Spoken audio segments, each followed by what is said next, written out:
But Jim has had an amazing coach. For how many years have you worked with your coach? So we're coming up on 15 years now, my one-on-one coach, Meredith.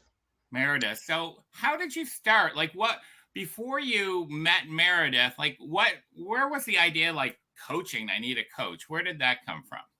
Yeah, it was interesting because I thought I needed a coach to reinvent myself to what was next because I had gone through that earlier in my career that I went from actually, being a project manager doing sales to actually being the sales manager. So I had to like reinvent myself. So I knew there was another journey like that. We'd gone through some major growth and it was time for me to, get ready to reinvent myself. And it was right before that nice recession that we had, that great recession of 2008, 2009.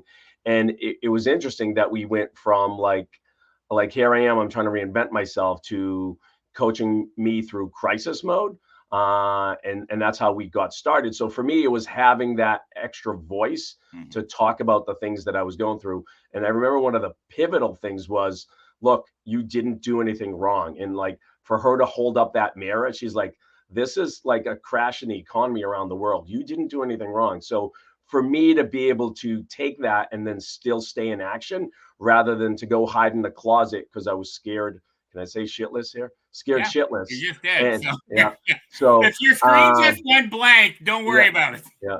So and I think those are the things that a coach has done for me, Meredith has done for me. And then nowadays it's really about what's next. It's about thinking of how to develop the organization, what's around the corner, and being prepared for what's next. And that's really how I look at my coach with Meredith is like she calls me out on all the stuff that I'm either choosing not to see or I can't see, right? Because you've heard the saying you can't read the label to the pickle jar when you're in the pickle jar. Mhm. So, it's just one of those things. The coach she's helped me a lot to be able to see all those things about myself.